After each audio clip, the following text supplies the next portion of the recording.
In the carefully curated world of celebrity social media, Dwayne Johnson stands as the ultimate paradox.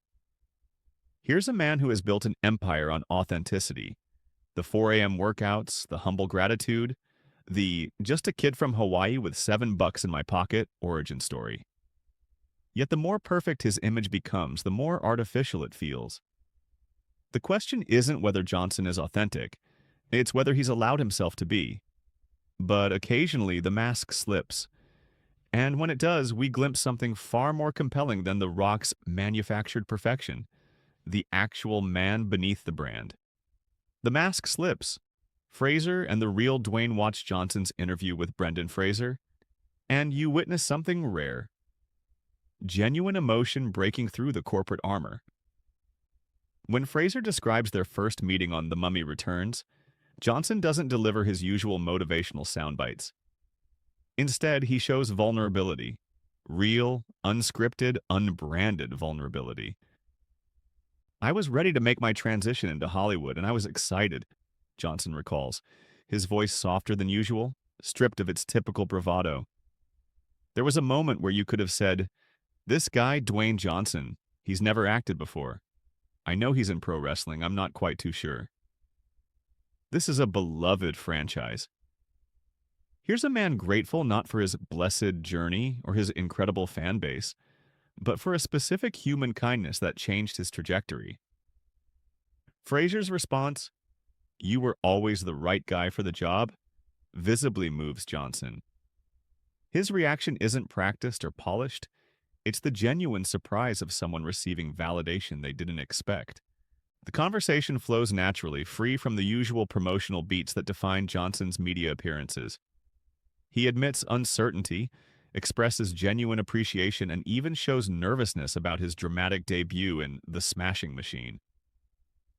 This isn't The Rock speaking, this is Dwayne, the man who still remembers what rejection felt like, who knows that careers can end as quickly as they begin. Fraser brings out something Johnson rarely shows: the acknowledgement that success isn't guaranteed, that careers are fragile, and that human connections matter more than brand management. When Fraser compliments his Venice Film Festival performance, Johnson's response is telling: "Thank you so much. It means so much coming from you." Not, "I'm blessed and grateful," not, "the fans are incredible," just honest appreciation between two professionals who respect each other's craft. Most remarkably, Johnson allows himself to be vulnerable about vulnerability itself. When discussing the pressure of maintaining an image, he admits, "Things can be so loud and noisy in our world, but yet at the same time, we can feel lonely, and we can feel alone." It's a crack in the armor, wide enough to see the human being inside. The corporate machine contrasts this rare moment of authenticity with virtually every other Johnson appearance. His social media reads like it was written by committee. Blessed and grateful. Let's go. It's an honor and privilege. The hardest worker in the room. Every workout post follows the same formula. Every movie promotion hits the same beats. Even personal moments feel focus grouped for maximum inspiration and minimum controversy. Take his Jimmy Fallon appearances. The man who showed genuine emotion with Fraser becomes a smooth operating brand ambassador. The stories are polished, the timing perfect, the message clear. Dwayne Johnson is your friendly neighborhood superhero who works harder than everyone else and never complains about anything. When Fallon asks about his daughters, Johnson's answer follows a script: the proud father, the life lessons, the wholesome values. Real parenting becomes content. This isn't accidental. Johnson has admitted that WWE taught him to smile through adversity, no matter how he actually felt. Vince McMahon's advice was simple: you can't smile enough, you go out, you smile. I want to make sure everybody knows you're grateful. Gratitude attitude. When fans chanted "Rocky sucks" at his early matches, management told him to keep smiling, to ignore his instincts, to maintain the image regardless of reality. That 20-year-old wrestling lesson has become his 50-year-old Hollywood strategy. The difference is that wrestling audiences knew they were watching a performance. Johnson's modern audience believes they're seeing the real man. The algorithm of inspiration. Johnson's Instagram operates like a sophisticated content machine, designed to deliver inspiration in digestible, shareable formats. Every post serves multiple purposes: maintaining his image, promoting his projects, and reinforcing his brand values. His failures become motivational content. His struggles transform into life lessons. His pain converts into other people's inspiration. Consider his posts about his father's death. Genuine grief becomes teachable moments about family, legacy, and gratitude. The raw emotion is real, but it's packaged for consumption, branded with his signature optimism. Death itself becomes content in the Johnson universe. The Smashing Machine. Proof of concept. If you want evidence that Johnson can access real emotion, look no further than The Smashing Machine. Critics called his performance a revelation and Oscar-worthy. This from a man typically dismissed as a charismatic action star who plays variations of himself. The transformation isn't just physical, 22 prosthetics, 30 pounds of muscle, and MMA training. It's emotional archaeology.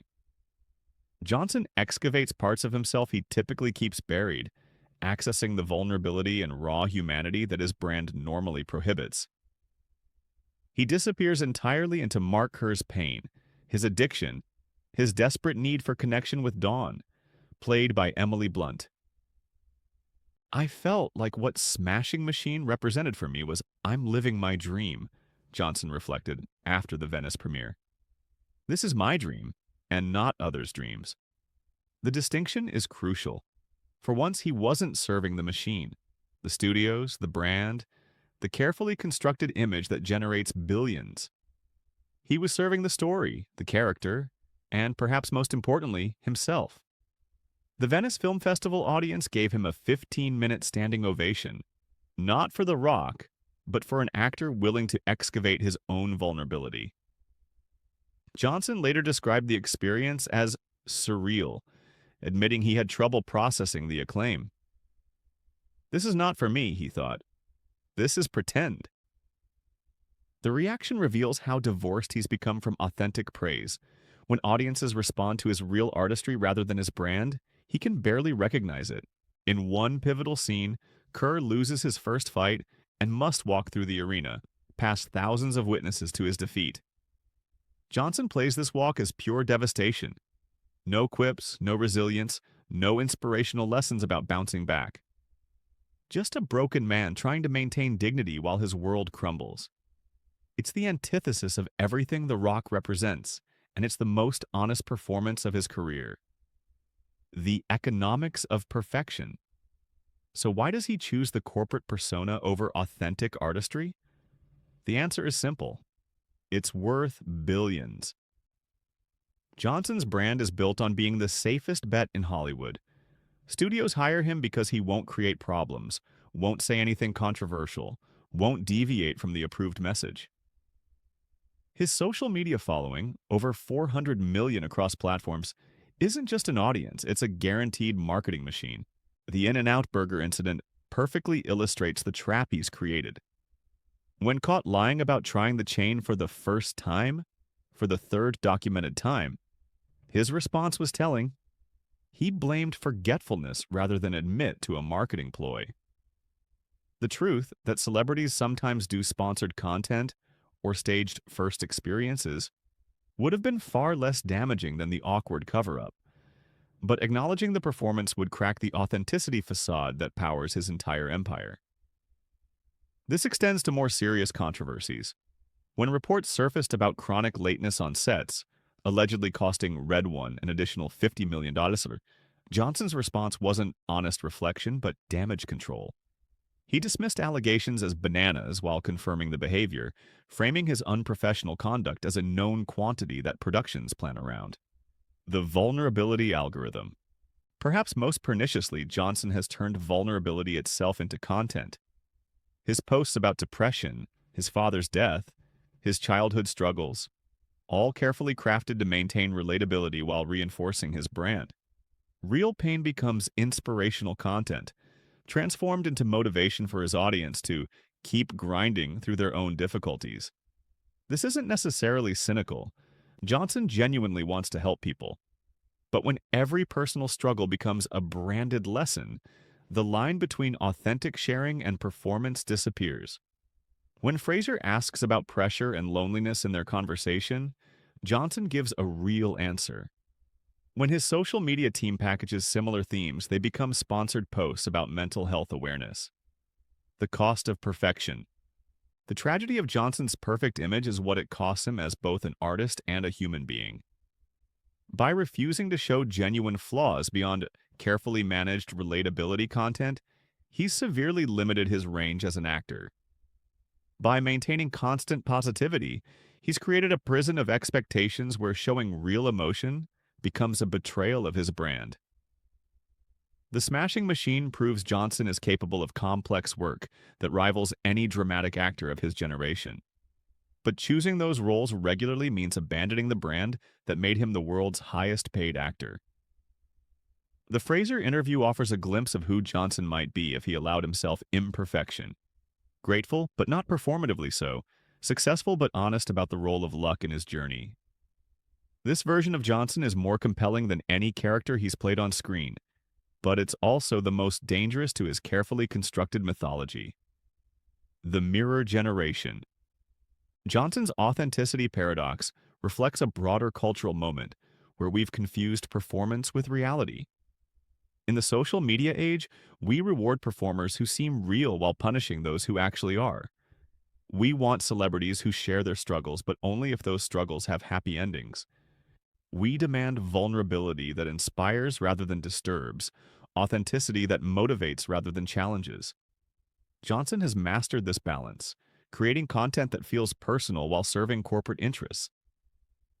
He's built a multi-billion-dollar empire on the promise that hard work guarantees success, that gratitude conquers all obstacles. The real Dwayne Johnson, the man who shows up in conversations with Fraser, who disappears into Mark Kerr's pain, might be far more interesting than The Rock. But in Hollywood's risk-averse ecosystem, interesting doesn't pay the bills.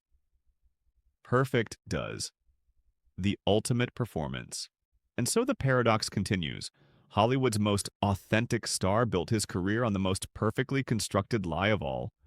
That authenticity is a brand you can purchase, maintain, and monetize without losing your soul in the process. Johnson has become so good at performing authenticity that he may have forgotten what the real thing feels like. The corporate speak isn't just for interviews, it's become his default mode. The brand has consumed the man so completely that genuine moments like the Fraser conversation feel revolutionary. The question isn't whether we'll ever see the real Dwayne Johnson again. The question is whether there's anything left of him beneath the carefully constructed mythology that has made him the most successful movie star in the world. Perhaps the Smashing Machine offers hope, proof that somewhere inside the corporate speak, the artist still exists. But one performance, no matter how brilliant, cannot undo decades of calculated authenticity. The real tragedy isn't that Johnson built the perfect lie, it's that he may have started believing it himself.